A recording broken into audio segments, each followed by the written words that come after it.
Há escolas que propõem uma educação muito diferente do velho modelo tão conhecido.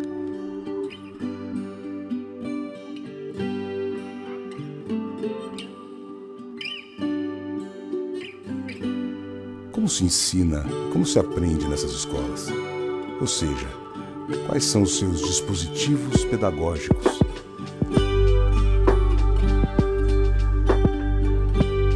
Nesta série, dividida em 7 episódios, convidamos você a conhecer algumas dessas escolas, 6 delas no Brasil e uma na Argentina.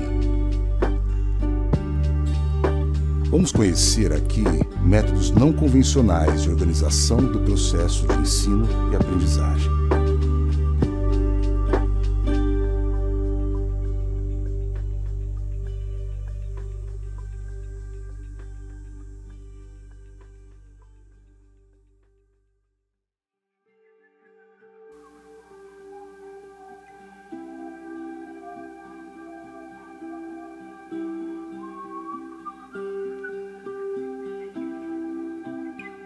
O Educandário Humberto de Campos já é uma escola diferente por ser uma escola privada, totalmente filantrópica, então atende todos os estudantes de forma 100% gratuita, né? No meio rural. Nós estamos a 40 quilômetros da área urbana mais próxima. E todo o nosso atendimento é para esse estudante que mora aqui no entorno, né? Hoje a escola se localiza num assentamento do MST, né? No assentamento Silvio Rodrigues, mas não nasceu assim. Ela nasceu na década de 60, em 1966, como uma escola para atender um grupo de pessoas que aqui vieram com fins mais religiosos na época. Aqui é uma comunidade espírita, né? Mas desde o nascimento dessa escola, que ela já nasceu para atender a diversidade. Então não era apenas para atender crianças espíritas, né? Nós, inclusive, atendemos aqui, sei lá, acho que 70% dos nossos estudantes são evangélicos. Temos um outro grupo católicos e pouquíssimos espíritas, e funcionamos dentro de uma comunidade espírita, mas num assentamento que tem um perfil muito mais evangélico do que espírita ou católico, por exemplo. A Cidade da Fraternidade é como se fosse, sei lá, uma chácara, vamos dizer assim, com várias casas, que está localizado dentro do assentamento Silvio Rodrigues. Então, para ter uma ideia, né, maior. Então, tem o assentamento Silvio Rodrigues, Cidade da Fraternidade, e o Educandário dentro da Cidade da Fraternidade. A gente tem, historicamente na escola, uma junção de um olhar mais harmonioso com a natureza, vindo do movimento da Cidade da Fraternidade, movimento da fraternidade, com o movimento social do nosso entorno, que é o movimento social dos trabalhadores sem terra, que também tem muito a bandeira da agroecologia. Então, o Educandário hoje é uma soma dessas ideias, dessas bandeiras que todo esse povo, esse território levanta, né? Hoje, esse lugar, essa Cidade da Fraternidade é um grupo de casas, né, de famílias, de pessoas que escolheram viverem aqui. Então, tem várias dessas pessoas que moram aqui que não têm relação direta com a escola, né, mas que habitam esse local. Mas o Educandário Humberto de Campos é o projeto social desse local, né? Então é o que pulsa o trabalho social desse local. Então tem muitas pessoas que não passam pelo Educandário, que moram aqui, que não passam pelo Educandário como professores, mas que são voluntários, por exemplo, no café da manhã, que fazem o café da manhã para os estudantes, ou que são voluntários em momentos pontuais aqui na escola. E aí em 2003, um grupo do MST chega então aqui nesse lugar que hoje é assentamento Silvio Rodrigues, e ocupa essas terras. E de lá para cá, então, esse lugar que começou como um acampamento, se transformou então depois num assentamento, o assentamento Silvio Rodrigues. Os lotes foram distribuídos pelo INCRA, né, para as famílias. E a escola ficou ocupando um desses lotes, ou um grupo desses lotes, né? Que é o lugar que nós ocupamos hoje. Então, essa escola, por ser uma escola, tinha a função de agregar, de acolher essas crianças, esses estudantes que estavam nesse grupo. Então, desde o primeiro dia que esses estudantes vieram estudar aqui. Então, isso uniu muito. A escola foi muito esse lugar de união desse povo. Tudo que se relaciona à escola é aqui no Educandário, porque é a única escola desse raio de, sei lá, 40 quilômetros, 50 quilômetros mais ou menos.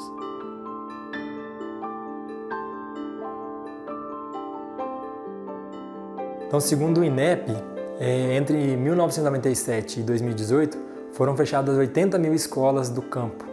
Então isso demonstra o quanto é difícil a luta para se manter as escolas do campo abertas no Brasil, né? E nós temos também que analisar a importância disso para as comunidades rurais, né? De poder viver no campo e ter escola no campo.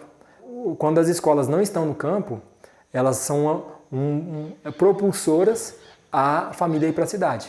Porque uma das coisas que mais fixam as famílias no campo é ter escola de qualidade para as famílias. Então, além de ter escola, não é uma escola precária, é uma escola de qualidade. Para que essa educação ela dê sentido, ela tem que estar muito conectada com a comunidade. Ela tem que estar muito nesse processo que a gente chama de comunidade educadora. Então, é uma luta anualmente para que a gente consiga se manter aqui. E é uma luta que não é de hoje, é uma luta histórica dos povos do campo do Brasil. Nosso território ele é muito diverso. As famílias que veio para cá vieram de todas as partes do Brasil, né? Vieram de Minas, tem gente de Minas, tem gente de São Paulo, tem gente do Rio, tem gente da Bahia, é muito diverso. Acho que o nosso vínculo com esse território é a preservação da natureza nesse território, independente de onde que a gente veio. Agora que está vindo bem forte essa questão de reconhecimento da escola do campo, né? A escola da educação do campo, e eu acho que é isso, acho que uma coisa vai meio que, sem a gente perceber, elas vão se conectando, assim. Então, a gente traz isso para dentro do nosso currículo o tempo todo. Então, a agroecologia hoje, no nosso currículo, para além de ser uma disciplina que tem um tempo de aula estabelecido, mas ela é também uma base que organiza, que dá sustentação para as diversas reflexões que a gente faz em qualquer área do conhecimento, né? Então, dentro dessa aula de agroecologia, os meninos estão trabalhando a construção do minhocário, retirando uma terra adubada que estava dentro dele e colocando um composto para fazer a vermicompostagem, para poder trabalhar e formar mais adubos para nossas hortas, para nossa horta de planta, para nossa agrofloresta. A gente sempre parte dos conceitos da agroecologia, que é muito maior do que simplesmente plantar de forma específica, né? Perpassa por uma forma mesmo de enxergar o mundo, de ver as relações, né? A partir da ideia do respeito mesmo, com todos os seres que habitam, que ocupam o espaço, né? Então a gente valoriza também o conhecimento da agricultura, de ser agricultor, valorizando também o conhecimento técnico, né? De fazer um curso técnico em alguma área. Ser empreendedor, a gente criou um projeto Jovem Empreendedor Agroecológico também, para que alguns estudantes tivessem contato com ideias de empreendedorismo sustentável aqui na região. E também o projeto Mundo Profissional, ele faz contato entre os estudantes com o mundo da universidade também, porque tem aquele perfil de estudante que quer ir para a universidade.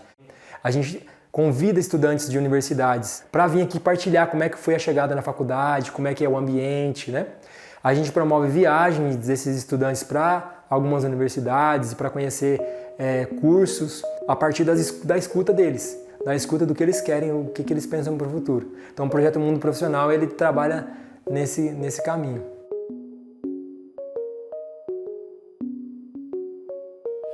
Por mais que a gente está fazendo coisas diferenciadas, eu acho que a gente precisa ouvir mais a comunidade, precisa estar mais presente no sentido do que esse território quer.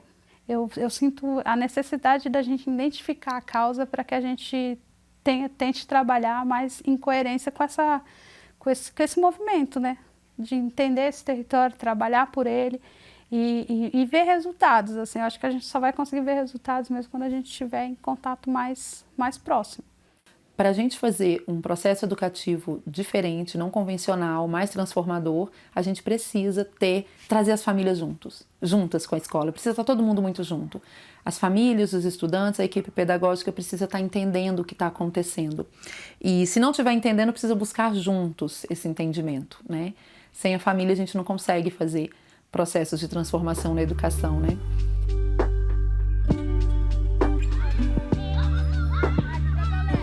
O corpo da escola mesmo, né? Os estudantes, os professores, famílias, foram pensando quais são aqueles valores que dialogam com os nossos valores individuais, mas que caminham, que podem nos ajudar a caminhar para essa construção do nosso objetivo principal, que é a construção do que a gente chama de comunidade educadora, né? E aí a comunidade então escolheu esses valores, né? Então na época eram apenas os 6 valores iniciais, né? Afetividade, empatia, solidariedade, responsabilidade, honestidade e respeito. E aí então eram os 6 valores. E aí a sustentabilidade, então, entre o final do ano passado e início desse ano, a gente fez um estudo com os estudantes e acordamos, então, de forma coletiva, que a sustentabilidade entraria como um valor da escola também. Então, hoje nós temos esses 7 valores, né? E eles dialogam com a escola porque eles fundamentam a nossa construção pedagógica. Então, o tempo todo, a gente está em conversa, em diálogo com a nossa relação individual e coletiva com a vivência desses valores no dia a dia da escola.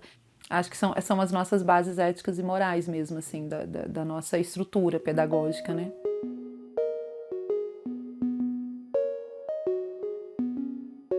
Um projeto muito forte da nossa escola chama-se Projeto de Turma, um dispositivo pedagógico. E esse dispositivo pedagógico, a qual os estudantes precisam escolher um tema na qual os professores vão alinhar os seus conteúdos com aquele tema, na qual resolvam um problema da comunidade ou tragam um conhecimento que vai beneficiar toda a comunidade. A gente trabalha iniciação científica com os estudantes quando a gente trabalha projeto de turma, porque eles têm que escrever realmente um projeto, propor uma pesquisa e fazer essa pesquisa, transformar ela, né, testar possibilidades. O nosso projeto de turma, ele tem um perfil, uma característica muito singular, que é propor reflexões, soluções para problemas que tenham um viés comunitário, então para um problema da comunidade. Então ele tem que ter esse caminho, esse diálogo com a comunidade, né? Então eu não vou pesquisar qualquer tema só por pesquisar, ele tem que ter um viés comunitário. Então a gente teve projeto de turma sobre reciclagem, então do entendimento desses resíduos, o que é reciclável, o que não é, como é que a gente lida com isso, então isso impacta na comunidade, né? Escolhe-se no começo do ano, cria-se, aí tem todo o período, né? Então tem o período de pesquisa, de escrita do projeto, de pesquisa, de teste das intervenções e depois da finalização, mais no final do ano. Os projetos que às vezes caminham mais rápido e terminam antes do final do ano, toda aquela estrutura ela é guardada, vamos dizer assim, para ser apresentada no final do ano. E a temática os professores aproveitam ao longo do ano todo, porque às vezes as ações do projeto foram finalizadas, mas a temática a gente consegue trazer como aprofundamento ao longo do ano todo. Eu trabalho com os estudantes através de roteiro de aprendizagem, construo um roteiro para aquele mês. A gente faz um roteiro mensal, às vezes dá para estender mais um pouquinho, mas geralmente é mensal. Faço meu roteiro mensal e vou trabalhando com eles na sala de aula. Uso muito pesquisa, né? Os alunos pesquisam bastante, diálogo, a gente conversa muito. Quando eles fazem um projeto que eles vão fazer a apresentação, é um escutando o outro, né? A gente faz um círculo, sala de aula minha, eu não coloco um enfileirado atrás do outro, a não ser quando eu vou fazer, a gente vai fazer um simulado de prova, qualquer coisa assim. E aí eu coloco, a gente está sempre em círculo e a gente sempre conversa, sempre no diálogo. Aí eu, professora, eu pesquisei isso, eu entendi isso e não sei o quê. Aí eu falo, então, eu explico para ele, né, o que é, o que pode avançar mais na pesquisa dele, ele vai lá, pesquisa, outros colegas contribuem nas pesquisas que eles fazem. Usamos o livro didático como fonte de pesquisa e não como roteiro de estudos, né? Então a gente não tem um livro didático que é seguido sequencialmente durante o ano. Apesar de a gente estar numa área rural com muita dificuldade de acesso à internet de qualidade, a gente usa a internet como fonte de pesquisa, né? Faz a pesquisa, depois volta para a sala para poder avançar nessa pesquisa, né?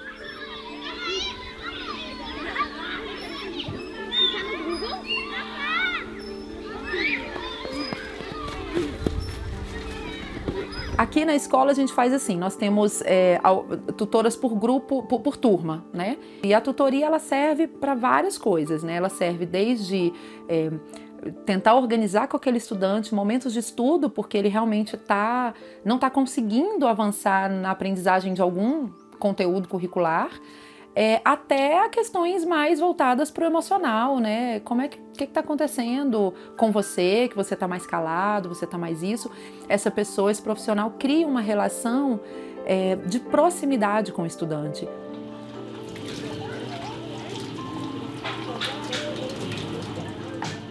Temos as eletivas como dispositivo pedagógico também, né? São conteúdos que dialogam com o currículo, mas que são ofertados em maior quantidade para que o próprio estudante escolha. Sabe, disciplina optativa de universidade? É mais ou menos isso. Os guardiões, ele é um dos dispositivos pedagógicos que a escola tem, né? Que faz com que eles se sintam... Que eles se sintam corresponsáveis, né, dentro da sala de aula. Então, por tudo que acontece dentro da sala de aula, pela organização, pela limpeza, e o guardião das emoções, aqueles que também é chamado de guardião dos sentimentos, que é aqueles que ficam responsáveis pela sentar com aqueles alunos que estão envolvidos em algum tipo de conflito, faça com que eles se sintam responsáveis e participativos, né?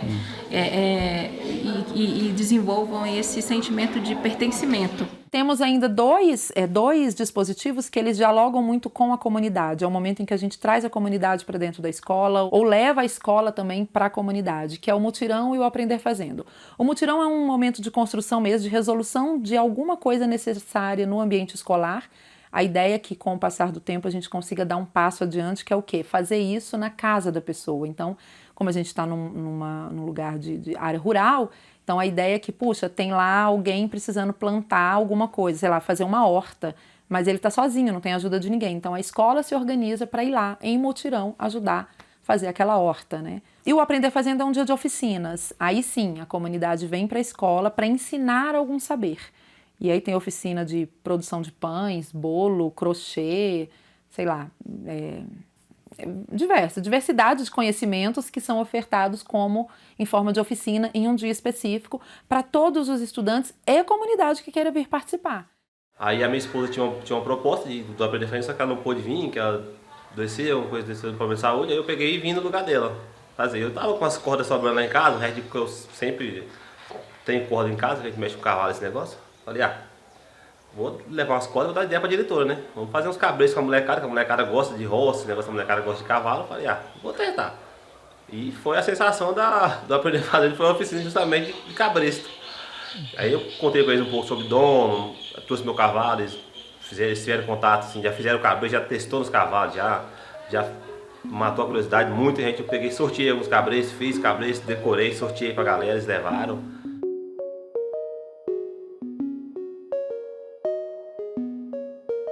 O professor tem um ponto muito importante, né? Tem um papel muito importante nessa construção desse conhecimento. E isso tem a ver com esse dar aula, seja aula expositiva, roda de conversa. Então esse dar aula, ele entra como uma base da estrutura pedagógica. É usado bastante aqui, sim. A gente tem que seguir o currículo, né?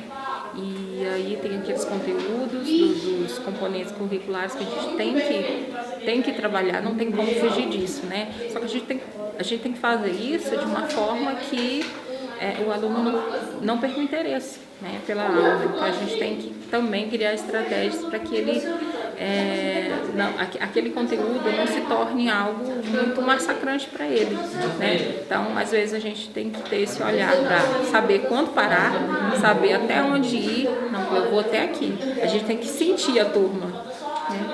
E fica muito na contração, né, de o aluno estar lá concentrado, mas ele também precisa de expandir. Então a gente tem que tentar intercalar esses dois momentos de expansão e de contração. Tem que trazer isso para a sala de aula.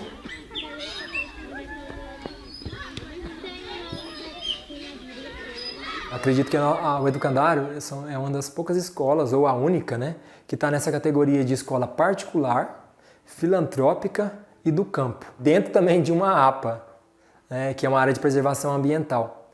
Então essa característica nos dá uma identidade muito específica, né? Que é difícil você inspirar em outra escola que está nessa categoria. Então fazer uma educação e mediar uma educação para esse território, para essas pessoas, requer um estudo muito profundo porque é difícil ter exemplos, né, de como sustentar, trazer sustentabilidade para essa escola, sustentabilidade financeira, né, sustentabilidade no aspecto de aceitação dos dispositivos pedagógicos, da maneira que a escola age. Então é uma característica muito específica. Provocar quebra de paradigma na educação escolar, né, nesse processo de escolarização da educação básica, é muito desafiador, porque mexe com questões culturais, históricas, que estão enraizadas na gente mesmo. Na gente que acredita em processos diferentes, né? Aí a gente começa, nossa, mas será que é isso mesmo? Imagina nas pessoas que nem pensam a educação de uma outra forma, né? E aí eu tô falando muito disso, desse olhar de educação que a gente ainda tem, que é do século retrasado, né? Não é nem do passado, do retrasado, né?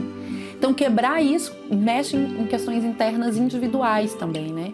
Em mim e em cada professor que compõe essa equipe, nos pais, nos estudantes.